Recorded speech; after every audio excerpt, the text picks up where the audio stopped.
सीधे लिए चलते हैं आपकी योजना आपकी सरकार आपके द्वार कार्यक्रम में, जहां मुख्यमंत्री हेमंत सोरेन समेत तमाम दिग्गज नेता वहां पर मौजूद हैं और अब से कुछ ही देर में इस कार्यक्रम को संबोधित करने जा रहे हैं मुख्यमंत्री हेमंत सोरेन।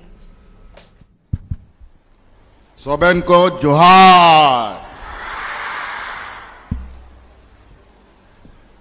आज फिर से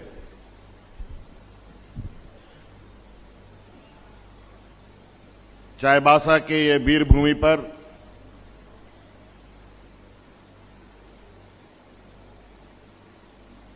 आपकी योजना आपकी सरकार आपके द्वार कार्यक्रम के तीसरे चरण के इस पड़ाव में आपके मंझारी प्रखंड में हम लोग आए हैं और इसमें हमारे साथ उपस्थित आप सभी हमारे ग्रामीणों, किसान भाइयों, माताएं बहनें, नौजवान साथी, बड़े बुजुर्ग, हमारे छात्र छात्राएं, हमारे सामाजिक राजनीतिक दल के सभी सम्मानित सदस्यगण, हमारे मानकी, मुंडा, डकुआ सभी और मंच पर उपस्थित सभी गण्यमान हमारे विधायकगण, मंत्रीगण, आप सबका मैं हार्दिक अभिनंदन करता हूं, क्योंकि यहां पर काफी सारे सम्मानित सदस्यों ने आपको लगभग सभी बातें बताई है। हम लोग चूंकि अभी हमारा विधानसभा सत्र भी चल रहा है, व्यस्तम कार्यक्रम के बीच भी हम लोग गांव से हमेशा जुड़ा रहना चाहते हैं और उसी परिणाम स्वरूप हम लोग सरकार बनाने के वक्त से ही गांव-गांव, पंचायत-पंचायत, टोला-टोला तक जहां कभी हमारे सुदूर ग्रामीण क्षेत्र में ना सरकार की आवाज जाती थी, ना सरकार की योजना जाती थी, ना सरकार की नजरें जाती थी, वहां अब गांव-गांव, पंचायत-पंचायत सरकार की नजरें भी जा रही है, सरकार की योजना भी जा रही है और सरकार की आवाज भी जा रही है। आपको मालूम है कि ये योजना और ये शिविर, ये तीसरा चरण का शिविर है। अभी सिर्फ मंझारी में ही हम लोग एकत्रित नहीं हैं और मंझारी में ही इतने लोग इकट्ठे नहीं हैं। पूरे राज्य के अलग अलग पंचायतों में शिविर लगे हुए हैं और उन पंचायतों में इसी तरीके का भीड़ उमड़ा है और उन पंचायतों में हमारे ग्रामीण भाई, हमारे किसान, हमारी महिलाएं, हमारे छात्र छात्राएं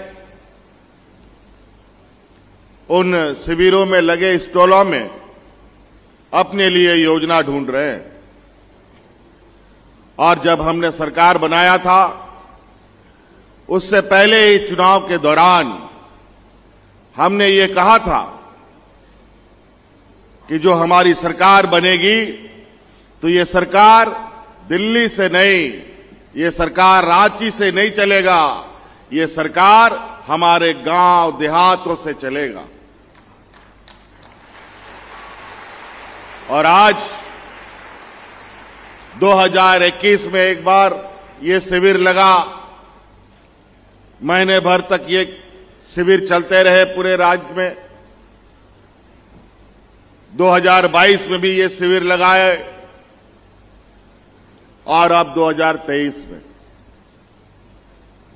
2021 में हम अपने भगवान बिरसा मुंडा जी के जन्म स्थल उलीहातू से हमने शुरू किया था और ये 2023 का शिविर जो है ये सिद्धू कान्हू चांद भैरव फूलो झानो के वीरभूमि से शुरू किया था और ये 29 तारीख तक अभी और चलेगा।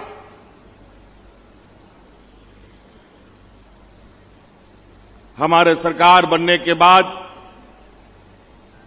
तो ठीक से हम लोगों ने कुर्सी भी नहीं संभाली, कोरोना जैसा महामारी हम लोगों को घेर लिया।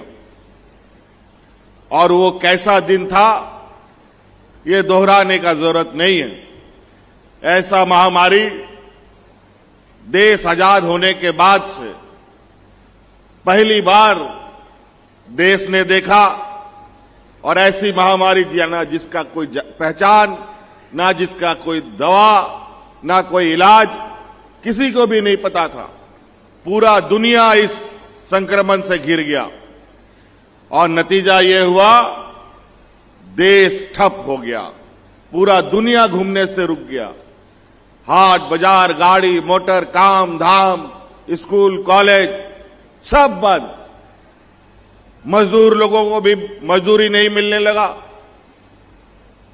हमारा तो और भी बुरा हाल इस राज्य का हो गया कि इस राज्य में लाखों लोग अलग अलग राज्य में, कोई दिल्ली में, कोई बेंगलोर में, कोई 7 समुंदर पार रोजगार करने के लिए, काम करने के लिए, मजदूरी करने के लिए जाता था। उन लोग भी लॉकडाउन में फंस गया और सबको अपने अपने राज्यों में जहां जहां लोग काम कर रहा था वहां से निकाल दिया गया। अब वो लोग अपना घर भी वापस आने की स्थिति पे नहीं थे और हम लोगों के साथ भी पूरा देश लॉकडाउन होने की वजह से उनको लाने में भी बड़ा हमें चिंता हुई कि कैसे लाया जाए। जब हमें ये खबर आने लगी कि बड़े पैमाने पर मजदूर अपने घर की ओर, कोई मोटरसाइकिल से, कोई साइकिल से, कोई रिक्शा से, कोई पैदल चल पड़ा है, बाल बच्चा समेत जो परिवार के साथ गया है पूरा परिवार वापस आ रहा है। कई लोग इस यात्रा में बीच रास्ते में मरने लगे, महिलाएं बच्चों को सड़क पर जन्म देने लगी और ये ऐसा खबर सब सुनकर एकदम हम लोग परेशान होते रहे। अंतोगत्वा हमने पूरी ताकत के साथ भारत सरकार को अपनी जिम्मेवारी पर हमने दूर दराज इलाकों में फंसे मजदूरों को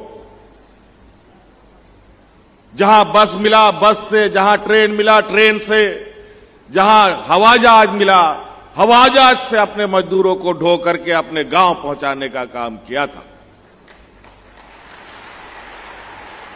और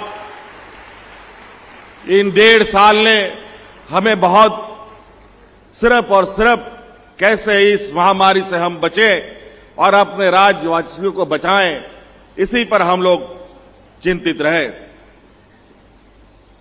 अगल बगल राज्य में कोरोना में तो ऐसा लोग मरा जैसे बीमारी किसी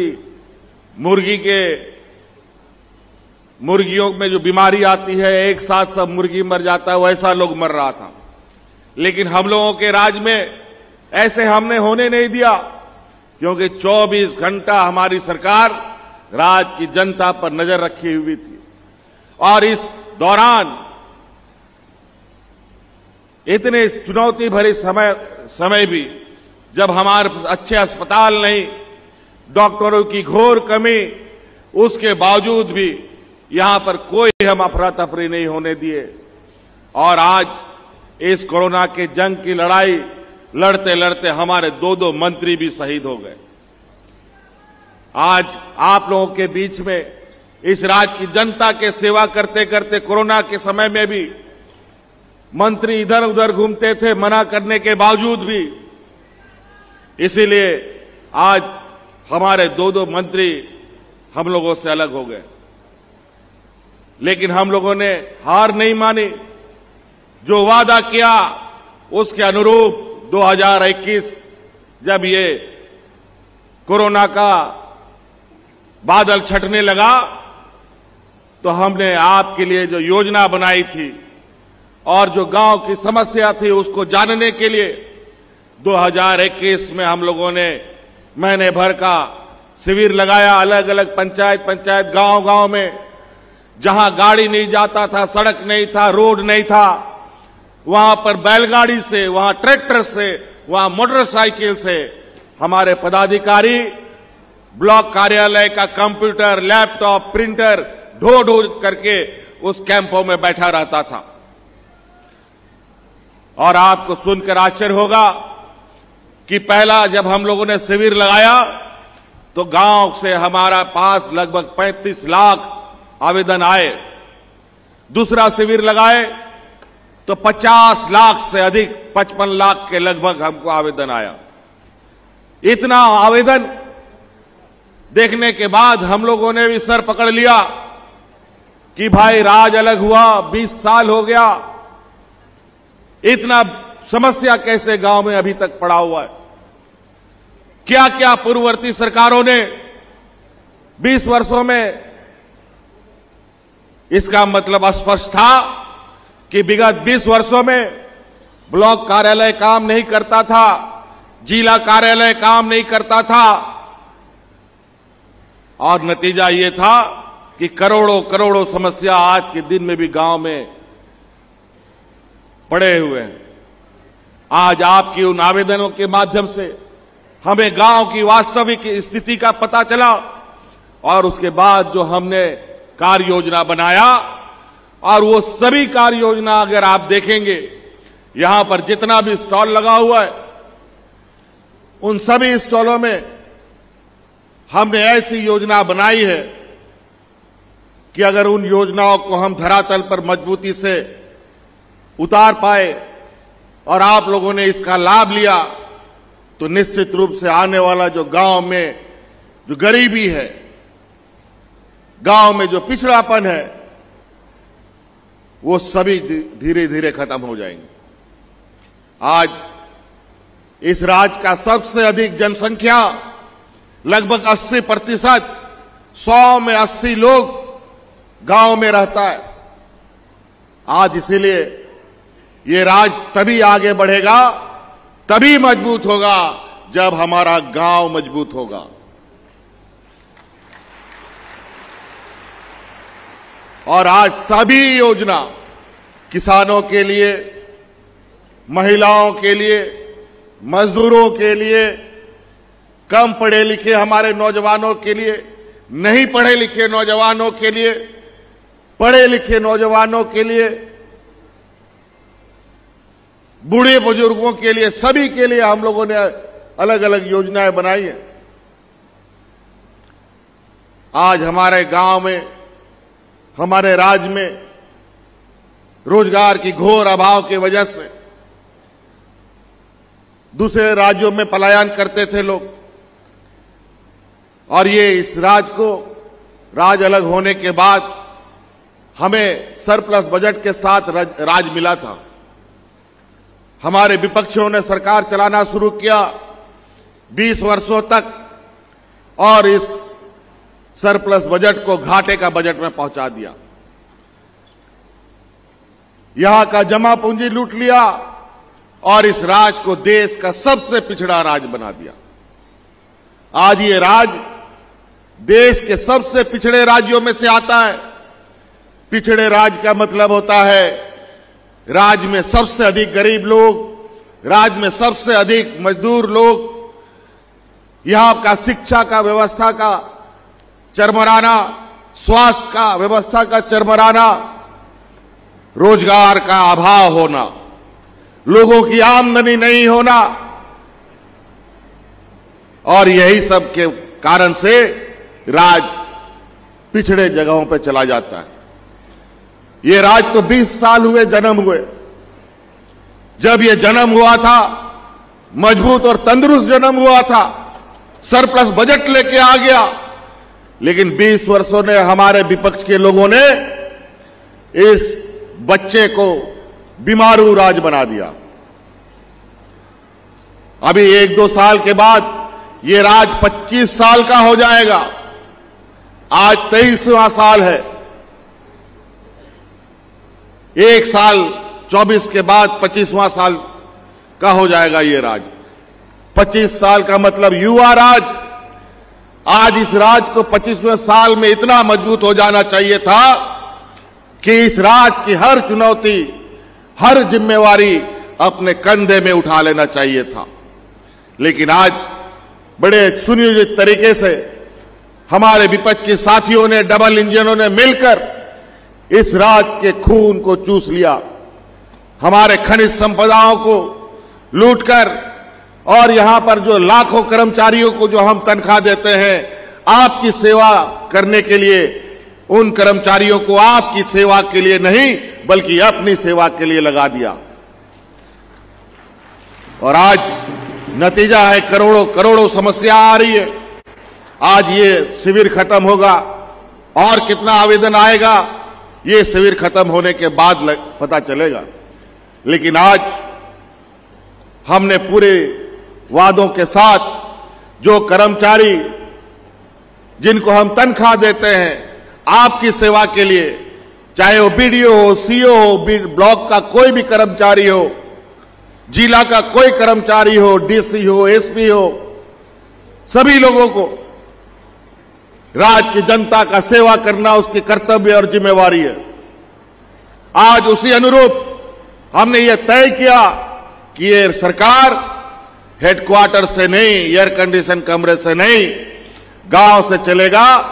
और 20 साल में पहली बार पदाधिकारी आपके गांव-गांव, दरवाजे-दरवाजे में घूमकर शिविर लगाकर आपके छोटे बड़े समस्याओं का समाधान कर रहा है। इन शिविरों के माध्यम से हमने सूची बनाई कि कौन सा काम पहले करना पड़ेगा।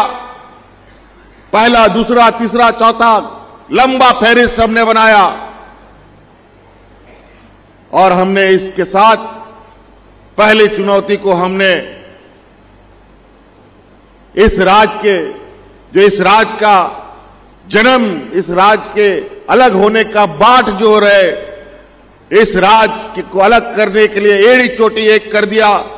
कैसे लेंगे झारखंड, लड़के लेंगे झारखंड। लोग जो जवान थे, बूढ़े हो गए हैं, जिन्होंने अपना बचपन, जवानी इस राज्य के लिए दिया, आज उन सभी बुजुर्गों को पेंशन देने का सर्वजन पेंशन हम लोगों ने लागू किया। आज हमारे राज्य में कोई बूढ़ा बुजुर्ग 60 साल का नहीं बचा है जिसको पेंशन नहीं मिलता है। मुझे जानकारी मिली है लगभग 1,30,000 हमारे इस गांव चाईबासा जिला में पेंशनधारी है, और जिसमें 50,000 सिर्फ महिलाओं को पेंशन मिलता है। आज डिबरी और टॉर्च लगा के भी गांव में 60 साल से अधिक उम्र के लोगों को बिना पेंशन का नहीं आ पाएंगे। और 2019 के पहले का दिन देखिए, कितने लोग भटकते थे पेंशन के लिए ब्लॉक कार्यालय, दलालों के बीच में। और आज लोग जो 58 साल का हो गया है, 59 साल का हो गया है, वो दिन गिन गिन करके जी रहा है कि कैसा मेरा 60 साल पूरा होगा और हमको तुरंत पेंशन मिलेगा। आप कोई दरखास्त नहीं, कोई दलाल नहीं, आपको अपना प्रमाण पत्र लेके जाना है और ब्लॉक ऑफिस पदाधिकारी के पास पटकना है। 5 मिनट में आपका पेंशन का कार्ड बनेगा। ये हमने आपके लिए आदेश दिया है। कोई आपको खाली हाथ नहीं लौटा सकता। विधवा महिलाओं का भी वही हाल, परित्याग महिलाओं का भी वही हाल। विधवा महिला को बेचारा 40 साल के बाद पेंशन मिलता था। भगवान ना करे कोई विधवा हो, लेकिन आज हमने बनाया विधवा होने का कोई वक्त नहीं होता है, कोई नहीं भी होता है, कोई शादी के 6 महीने के बाद भी हो जाता है। इसलिए हमने कानून बना दिया कि 18 साल के बाद जो भी विधवा महिला होगी सबको पेंशन देने का काम होगा।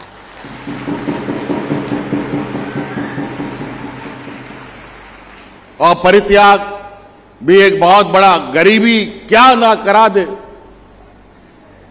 इतना गरीबी हमारे राज्य में है कि सोचकर दिल घबराता है। आज उस गरीबी से हम आपको बाहर निकालने का हर प्रयास कर रहे हैं। इतना गरीब लोग कि अपना पेट भी नहीं पाल सकता, अपना परिवार भी पाल नहीं सकता। कई लोग ऐसे हैं जो अपना बाल बच्चा पत्नी को भी छोड़ देता है। उन महिलाओं को भी आज पेंशन दे रहे, विकलांग सभी को पेंशन दे रहे, और उसके बाद गरीबों का जो कहर है सबसे अधिक हमारे आने वाली पीढ़ी को सजाने संवारने वाली बच्चियों पर गिरता है। हमारे गांव देहात में गरीबी इतना है कि घर में बाल बच्चा अधिक है, लड़कियां अधिक है, तो 8वां 9वां पढ़ती नहीं है, बेचारा उसके लिए दूल्हा ढूंढने लगता है और शादी ब्याह करके ससुराल भेज दो, बोझा घट जाएगा। हम सभी मां बापों को विनती करते हैं, अब बेटियां बोझ आपकी नहीं बनेगी, अब बेटियों का पूरा जिम्मा सरकार उठाएगी, ये हमने संकल्प लिया है। आज हम लोगों ने सावित्रीबाई फुले योजना शुरू किया है, जिसमें आज पूरे राज्य में लगभग 8 लाख बच्चियों को इससे हमने जोड़ा है। और अभी अचानक मुझे इसी दौरान में, इस कैंप के दौरान में पता चला कि कानून बन गया है 2 बेटी के लिए। हमको भी ठीक से याद नहीं था, किसी बच्ची ने मुझे बताया, अपनी सहेलियों के साथ, वो भी कहीं हमारे किसी कार्यक्रम में हम बच्चों से मिले, हमने पूछा बेटा बताओ तुम लोग को सावित्रीबाई फुले का योजना मिला कि नहीं मिला। 15-20 बच्चियां थी, सभी बच्चियों ने हाथ खड़ा किया, नहीं हमको मिला है सर। एक बेटी नहीं हाथ खड़ा कर पाई। बहन ने पूछा क्या हुआ बेटा तुमको, वो चुप, और चुप होने के बाद तो लगा कि क्या हो गया, इसको क्यों नहीं मिला। तो उसने बताया कि हम तीसरा बेटी है घर में, इसलिए हमको नहीं मिला। हम बोलिए कैसा कानून बन गया भाई। तो हमने उसी समय निर्णय लिया, अब इस राज्य में जितना भी घर में बेटी होगी, 2, 3, 4, 5 सभी को सावित्रीबाई फुले का योजना देंगे। और इस पर हमने कल के कैबिनेट में मोहर भी मार दिया है। और अब आने वाला समय में आप लोग पढ़ाई छोड़िए मत, और बेटी अब हमेशा अब इंजीनियर भी बनेगी, डॉक्टर भी बनेगी, वकील भी बनेगी, पत्रकार भी बनेगी। अभी सभी 10वीं 12वीं 11वीं 12वीं क्लास के बच्चे को गुरुजी क्रेडिट कार्ड हम देंगे, जो यहां पर आप लोग के लिए स्टॉल भी बना हुआ है। आप लोग उस क्रेडिट कार्ड को बनवाइए। आने वाला समय में आपको पता है, इंजीनियर बनने के लिए, डॉक्टर बनने के लिए लाखों रुपया खर्च होता है। और आज हमारे आदिवासी भाइयों के पास कितना लाख रुपया है जी बैंक में बोरा भर के, और बैंक वाला के पास मांगने भी जाओगे तो 1 रुपया भी नहीं देगा। तो हमने ये निर्णय लिया है कि हम अब बैंकों के सहारे नहीं इन बच्चों को छोड़ेंगे, सरकार इसकी जिम्मेवारी उठाएगी। और गुरुजी क्रेडिट कार्ड से 5 लाख, 10 लाख, 15 लाख, 2 लाख, 1 लाख रुपया भी खर्चा होगा तो सरकार आपको आर्थिक सहायता देने का काम करेगी। और उसमें कुछ आपको जमीन गिरवी रखने का जरूरत नहीं है, गाय बकरी बेचने का जरूरत नहीं है।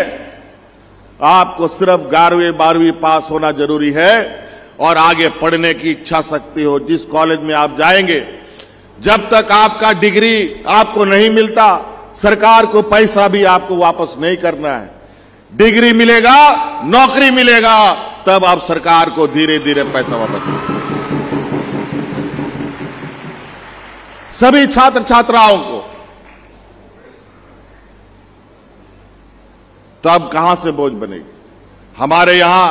अब यहां तो छोड़ो, इस देश के प्रतिष्ठित कॉलेज के अलावा अब हमारे बच्चे विदेश भी अगर जाकर के पढ़ना चाहते हैं तो आज इस राज्य का आदिवासी, दलित, पिछड़ा अल्पसंख्यक का बच्चा के लिए हमने कानून बनाया है। अब हमारे बच्चे विदेशों में भी शिक्षा ग्रहण कर रहे हैं और उसका पूरा खर्चा सरकार उठाती है और कोई गारंटर नहीं लगता। हमारे चाईबासा से भी बच्चे गए हैं विदेश में पढ़ने। डीसी साहब बताइए, चाईबासा का बच्चा कितना गया है बाहर पढ़ने? नाम दो। 4 गो बच्चा हमारा यहां चाईबासा से गया है विदेश में पढ़ने के लिए, और करोड़ों रुपया खर्चा होता है और कोई बंधक नहीं लेते हैं और सरकार को पैसा भी वापस नहीं करना पड़ता है। कभी कोई सपना नहीं देखता था हमारा आदिवासी दलित पिछड़ा का बच्चा। आज पूर्ववर्ती सरकार और हमारी सरकार विगत 4 सालों में, और उसमें कोरोना जैसा महामारी, उसमें सुखाड़ जैसा स्थिति को भी हम लोगों ने देखा, और इस परिस्थिति में भी हम लोगों का कोई कदम रुका नहीं। हर कदम को मजबूती से उठाए। 2020 से पहले कभी कोई पदाधिकारी गांव जाता था? बताइए, पहले कोई पदाधिकारी गांव जाता था? अभी गांव में शिविर लग रहा है। शिविर लगना चाहिए कि नहीं लगना चाहिए? वाह। और हम आपको वादा करते हैं, जब तक आपका ये भाई, बेटा, दादा, चाचा, काका जो भी है, जो भी आप हमको मान लीजिए, जब तक हम रहेंगे अब सरकार के सभी पदाधिकारी आपके दरवाजे ठकठकाते हुए नजर आएंगे। जैसे हम लोगों का दिवाली का इंतजार करते हैं, दशहरा का इंतजार करते हैं, ईस्टर का इंतजार करते हैं, क्रिसमस का इंतजार करते हैं, ईद का इंतजार करते हैं,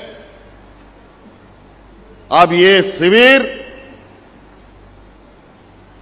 आपकी योजना, आपकी सरकार, आपके द्वार, अब ये हर साल लगेगा और गांव-गांव, पंचायत-पंचायत, टोला-टोला में लगेगा। अब ये बंद होने वाला नहीं है। अब ये बंद नहीं होगा। और अब हमारा इस राज्य में बहुत सारे गांव के लोग शहर भी नहीं देखा है। बहुत सारे लोग ना ब्लॉक देखा, ना बीडीओ-सीओ को देखा, डीसी एसपी तो दूर का बात है। कौन है, कौन नहीं है, बेचारे दलालों के माध्यम से ही सारा काम करना पड़ता है। आज शहर और गांव एक समान रूप से जुड़ाव में जुड़े, इसके लिए हम लोगों ने इस राज्य में गांव के लगभग 15,000 किलोमीटर बनाने का ग्रामीण सड़क का निर्णय लिया है। और आज गांव-गांव में बसें चलेंगी। हमको जो पता चला है, चाईबासा में 4 बस खरीदा गया है। आज यहां जगह का अभाव में उस बस को नहीं लाया गया है। यहां 4 बस खरीदा गया है। मुख्यमंत्री ग्राम गाड़ी योजना, जिसमें लिखा हुआ रहेगा, और वो बस शहर में नहीं, गांव से होते होते, घूमते घामते शहर आएगा, जाएगा। और उस बस के अंदर हमारे आंदोलनकारी, हमारे बूढ़ा बुजुर्ग, हमारी महिलाएं और हमारे छात्र छात्राएं फ्री में सफर करेंगे।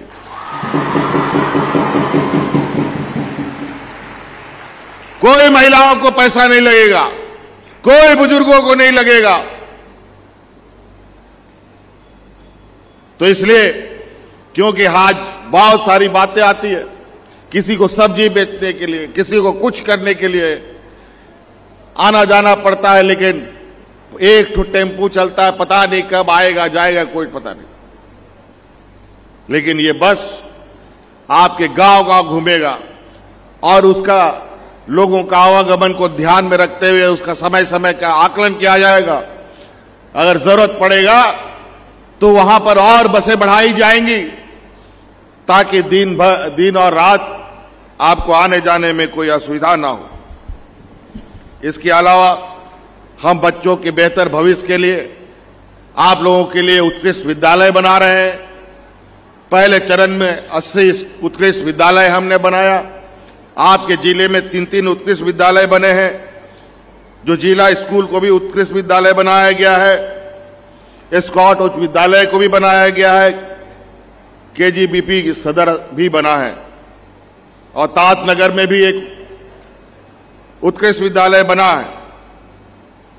और तो और जो कल्याण विभाग के हॉस्टल थे, चाहे गर्ल्स हॉस्टल हो चाहे बॉयज हॉस्टल हो, बनने के बाद कभी भी उसमें चूना पुचौड़ा नहीं हुआ। आज हमने इस राज्य के जितने कल्याण विभाग के हॉस्टल हैं, सभी हॉस्टल को बनाने का निर्णय लिया, और आपके जिले में 60 कल्याण विभाग के हॉस्टल हैं, जिसमें 40 हॉस्टल बनकर के तैयार भी हो गया। और अभी उन हॉस्टलों में आने वाला समय हम योजना तैयार कर रहे हैं। उन हॉस्टलों में हॉस्टल के लिए सिक्योरिटी गार्ड भी देंगे, हॉस्टल में रसोइया भी देंगे, और बच्चों के लिए खाने का व्यवस्था भी करेंगे। आप घर से आपको दाल चावल लाने का जरूरत नहीं है। आपको सिर्फ और सिर्फ पढ़ाई करना है,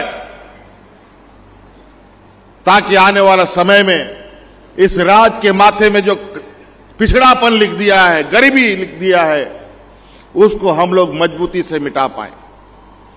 और ये काम हमारी आने वाली पीढ़ी को तभी कर पाएगी जब इसको हम ताकत देंगे। 20 वर्षों में तो इस राज्य को इन लोगों ने कमजोर कर दिया। आज निश्चित रूप से कई बातें हैं। आज इन लोगों ने 20 वर्षों में इस राज्य में मात्र 16 लाख लोगों को पेंशन दिया। 20 वर्ष में मात्र 16 लाख लोगों को पेंशन दिया। हम लोग 4 साल के अंदर में, मात्र 4 साल में 36,20,000 लोगों को पेंशन देने का काम किया। जब यहां आम दिना था, कोई महामारी नहीं था, कोई सुखाड़ नहीं था, उस समय इस राज्य में लोग भूख से मरने लगे थे, हाथ में राशन कार्ड लेकर के मरा। और ये डबल इंजन की सरकारों ने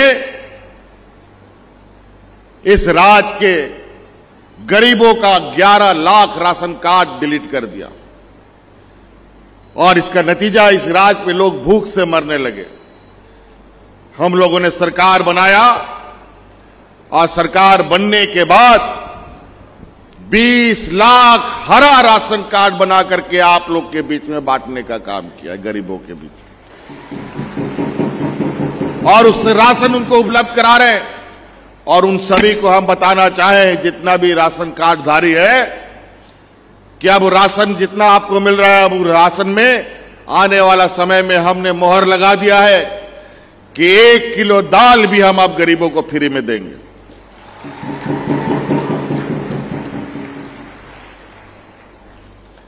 तो कई क्या नाम है,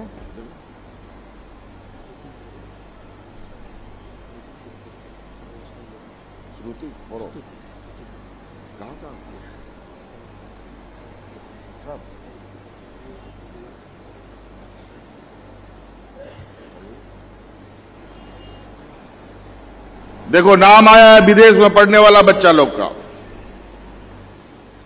एक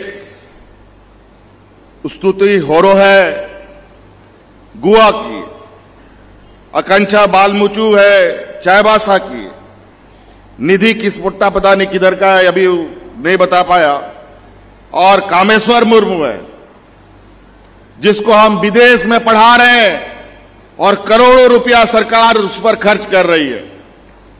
और कई लोगों को तो वहीं नौकरी मिल गया, कुछ लोग वापस भी आ गए।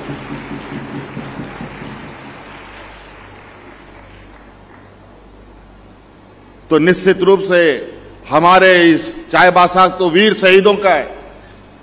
हमारे यहां के पूर्वजों ने अंग्रेजों के साथ लड़ाई लड़ा। अंग्रेज लोग हमारे यहां के जल जंगल जमीन, यहां के आदिवासी, यहां के मूलवासियों का निरंतर शोषण करते रहे और इनके विरुद्ध हमारे आदिवासी भाइयों ने डटकर मुकाबला किया। आज हमारा वो आदिवासी नौजवान जिन अंग्रेजों के साथ हमारे पूर्वज लड़ रहे थे, आज उन अंग्रेजों के बच्चे के साथ हमारा आदिवासी बच्चा बगल में बैठ करके पढ़ाई पढ़ रहा है।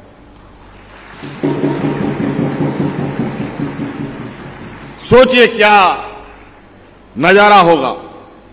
जो कभी हमको दरवाजे में नहीं घुसने देता था, आज उसके छाती पर बैठ करके, उसके देश के छाती पर बैठ करके हम पढ़ रहे हैं। हमारा नौजवान पढ़ रहा है। चाईबासा का जवान गया है और ना जाने और कितने जाएंगे। तो कई ऐसी चीजें हैं। हमारे किसान भाई भगवान भरोसे जी रहा है। आज मौसम ऐसा बदल रहा है कि समय पर बारिश नहीं तो अनाज भी खेत में नहीं। इसीलिए हम लोगों ने मुख्यमंत्री बिरसा हरित ग्राम योजना, मुख्यमंत्री पशुधन योजना, दीदी बाड़ी योजना कार्यक्रम प्रारंभ किया है, ताकि खेत में सिर्फ धान ही नहीं हो सकता है, सिर्फ सब्जी ही नहीं हो सकता है, सिर्फ गेहूं ही नहीं हो सकता है। खेत में कई और चीजें हो सकती है जिसके माध्यम से हमारे किसान की आमदनी भी बढ़ सकती है और खेती बाड़ी से भी जुड़ा रह सकता है। इसीलिए हम लोगों ने बिरसा हरित ग्राम योजना लगाया। आप और भी अन्य फलदार पेड़ लगाएं जिसके माध्यम से अगर एक मौसम में हमें धोखा मिला तो दूसरा बागवानी से, दूसरा पेड़ से हमको उसका लाभ मिल सके। गाय गोरू बकरी पालना हमारा पेशा रहा है, हमारे पूर्वजों का ये संपत्ति रहा है। उस संपत्ति को बढ़ाइए। आज हमारे राज्य में मांस, मछली, मुर्गा, अंडा दूसरे राज्यों से आकर के बिकता है। आंध्रा से लोग लाकर के बेचते हैं, बंगाल से लोग लाकर के बेचते हैं। तो हम ही क्यों नहीं जानवर पाल करके बाजार में बेचें? क्या खराबी है? बाप दादा लोग तो बेचता था, वही उनकी संपत्ति थी। और किसानों को हम बता दें, पहले का अनुभव जो मुझे पशुधन का रहा है बहुत बुरा रहा है और हमको लगता है इसीलिए भी हमारा गांव का लोग पशुधन से कतराने लगा है कि पहले जो जानवर मिलता था वो बीमारू जानवर मिलता था। गाय, बकरी, मुर्गी जो भी, कोई 6 महीना में मर जाए, कोई 15 दिन में मर जाए, कोई साल भर में मर जाए और उस पर जो मेहनत किसान करता है फिर वो हिम्मत नहीं जुटा पाता। लेकिन अब जो किसान को जानवर मिलेगा, जो पशु मिलेगा, वो पशु बीमाकृत पशु मिलेगा, उसका बीमा होगा और गलती से कोई जानवर मर गया तो वो जानवर का पूरा पैसा अब आपको बीमा कंपनी देगी।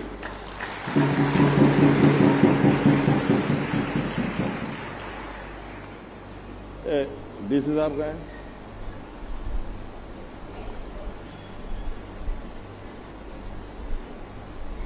बहुत सारी अब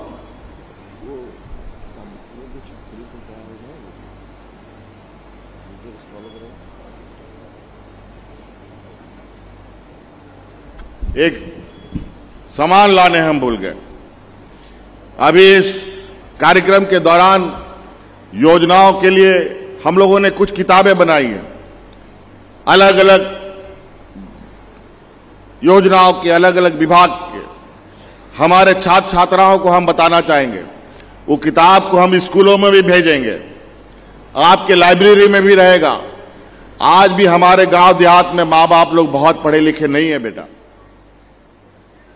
तुम लोग पहले पीढ़ी हो, हम लोग पहली पीढ़ी है जो थोड़ा बहुत आगे निकले हैं। आज उन किताबों को भी आप लोग पढ़िएगा और सरकार माँ बाप के लिए क्या बना रहा है, अपने भाइयों के लिए क्या बना रहा है, खेती बाड़ी करने के लिए क्या बना रहा है, वो आप लोग पढ़ करके अपने माँ बाप को बताइएगा कि सरकार आपके लिए क्या काम कर रही है। आप जाकर के वो योजना लीजिए। आज भी देखते हैं कि स्टॉलों में, जहां वृद्धा पेंशन का स्टॉल है, वहां पर लोग पहुंच जाता है राशन कार्ड बनाने के लिए। जहां राशन कार्ड बनाने का काउंटर है, वहां दीदी बाड़ी योजना लेने के लिए चला जाता है। कम पढ़ा लिखा है बेचारा, ये उसका गलती नहीं है। हमें किसी ने राह नहीं दिखाया, बल्कि राह से भटकने के लिए हर काम किया। आज इसीलिए हमने हर तरीके से गांव की जड़ को मजबूत और हरा करने का प्रयास किया है। हमारे उन मां बाप को आप लोग मदद करें और वो किताब के माध्यम से जानकारी लें कि हम लोगों ने क्या क्या काम किया है और किस तरीके से आपको वो काम करना है। सभी चीजें ब्यौरा उसके अंदर रहेगा। हर इंसान का रोटी, कपड़ा और मकान जरूरत होती है। पिछले सरकारों ने तो रोटी छीन ही लिया, 11 लाख राशन कार्ड डिलीट करके उसको हम लोगों ने ठीक करने का काम किया। आवास को लेकर अभी हमारे विपक्ष के लोग कुछ दिन तक लगातार व्हाट्सएप, फेसबुक में चला रहे थे कि संथाल परगना में सुंदर पहाड़ी में पहाड़िया लोग को कालाजार, मलेरिया से बीमारी हो रही है और मर रहे हैं, और वास्तव में मरे हैं। क्योंकि ये जो कालाजार जैसी बीमारी है, ये अमीरों को नहीं होता है, ये गरीबों की बीमारी है। जिसका घर टूटा भांगा है, जिसका घर झोपड़ी है, गंदा है, उसी के घर में ये बीमारी आती है। और इस राज्य में गरीब इतना अधिक है और सब राज्य से बहुत अधिक गरीब लोग हैं, लेकिन हम लोगों ने केंद्र सरकार में हाथ जोड़ा, पैर जोड़ा कि गरीबों के लिए आवास दो, लेकिन उन्होंने हमारी बात को इधर से सुना और इधर से निकाल दिया। उन लोगों ने हमें गरीबों को आवास देने के लिए इनकार कर दिया। फिर हमने सोचा तब तो ऐसे ही लोग मर जाएगा भाई। फिर हमें पूरा अपना बही खाता देखना पड़ा कि क्या कर सकते हैं इस विषय पर। फिर हम लोगों ने बड़े ताकत के साथ एक ऐसा निर्णय लिया है जिस निर्णय को लेने के लिए हिम्मत और कलेजा चाहिए। और आज आपकी पूरी सरकार और आपका दिया हुआ ये आशीर्वाद के बदौलत हमें वो ताकत मिला कि आज हमने आबुआ आवास योजना का हम लोगों ने कार्यक्रम प्रारंभ कर दिया है। और वो आबुआ आवास, ये देखो किताब भी आ गया। इस टाइप का किताब 5-6 किताब आप लोगों के स्कूल कॉलेजों में, लाइब्रेरी में जाएगा। आप पढ़ करके अपने मां बाप को जरूर बताएं।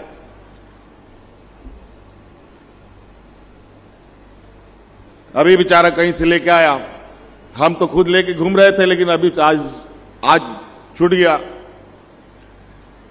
लेकिन ये हर जिला में है, अब ये स्कूल में भी जाएगा।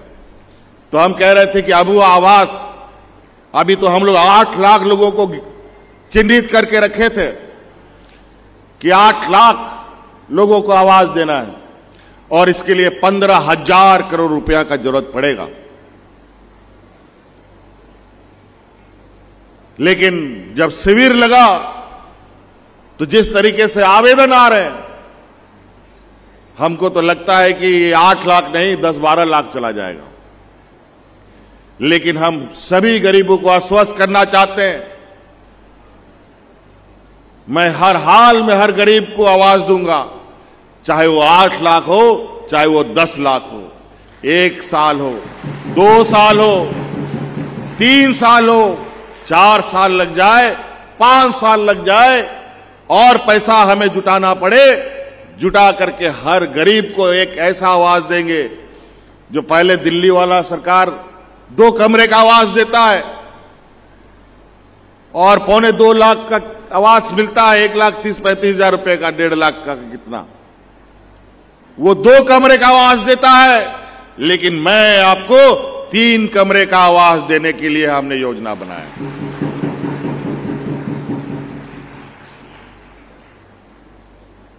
तो कई चीजें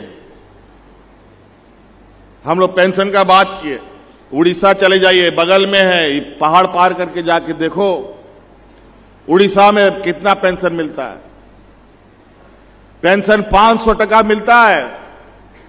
थोड़ा इधर वाला पहाड़ पार करके देखो, छत्तीसगढ़ में 350 टका पेंशन मिलता है। लेकिन आपकी ये सरकार गरीबों को 1000 टका पेंशन देता है।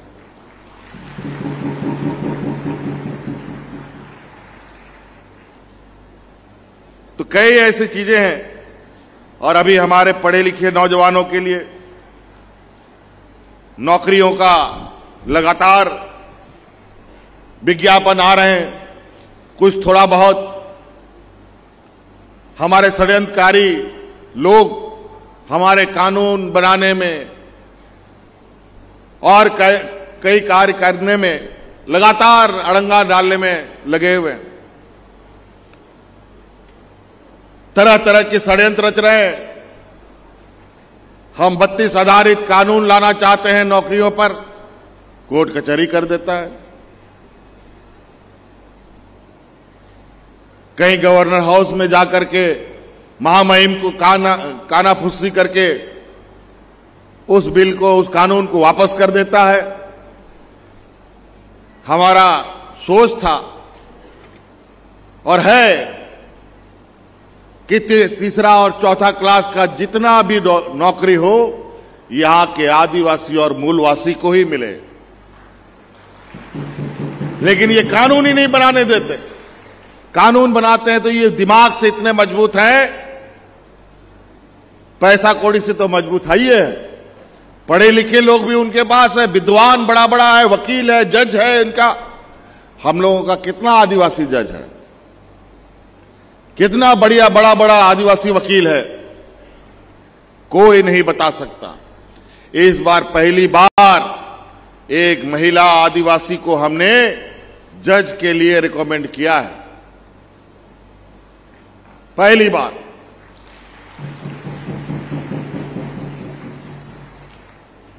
हमने कहा नहीं, ऐसा नहीं चलेगा। जज में भी नियुक्ति में हमारे आदिवासी भाई लोग होना चाहिए, महिलाएं होनी चाहिए, पुरुष होना चाहिए। तो हम लोग को बहुत ढूंढने के बाद एक महिला मिली, तो उसको हम लोगों ने आगे बढ़ाया और आशा उम्मीद है कि उनको जगह मिलना भी चाहिए। तो अभी हमें और भी कार्यक्रमों में जाना है, बातें बहुत है। आपके इस जिले के लिए भी कई सारी चीजें हैं। यहां हमारे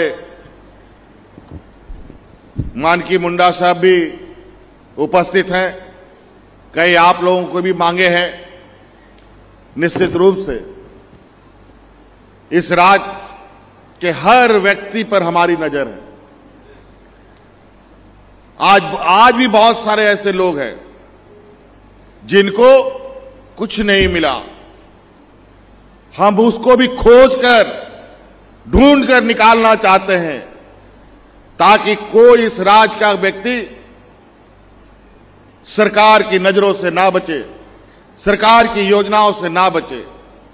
और यहां ऐसे भी कुछ लोग हैं इस राज्य में, आज सरकार की योजनाओं के माध्यम से कई ऐसे घर हैं, कई ऐसे लोग हैं जिस घर में पिताजी भी पेंशन लेता है, मां भी पेंशन लेती है और बेटा भी पेंशन लेता है। और तो और वो बेटा का अगर बेटी है तो उसको भी सावित्रीबाई फुले का योजना मिल रहा है। आज हमारे मान की मुंडा गुड़ित लोगों का मानदेय उन्दे का भी विषय है, हमारी उस पर भी नजर है। आप लोगों का यहां कुमारडूंगी प्रखंड में जो एक मात्र डिग्री कॉलेज है, उसमें भाषा का शिक्षक की मांग हो रही है। मैं आश्वस्त करता हूं इस विषय पर कि आपके इस प्रखंड में, इस डिग्री कॉलेज में किस तरीके से शिक्षक बहाल हो, अविलंब इस पर कार्रवाई की जाएगी। आपका यहां बहुत खूबसूरत पहाड़ इलाका है हम लोगों का, खूंटी में तो भरा हुआ है पर्यटक स्थल। आपके इस जिले से भी कई जगह ये किरीबुरू, नक्ती धाम जैसे जगह को पर्यटक स्थल में विकसित करने का प्रपोजल बना है, और अभी हमें पता चला है कि यहां आपका बगल में ही तोरलो जलाशय है, उसको भी आप लोग पर्यटक स्थल के रूप में चाहते हैं। हमने जिला को कहा है कि अविलंब इस पर आप हमें प्रपोजल बना के भेजें, ताकि यहां पर हम लोग एक पर्यटक स्थल लें और यहां सैलानियों का आना जाना और दार्शनिक स्थल बने, और इससे ये रोजगार सृजन के मार्ग प्रशस्त किया जा सके।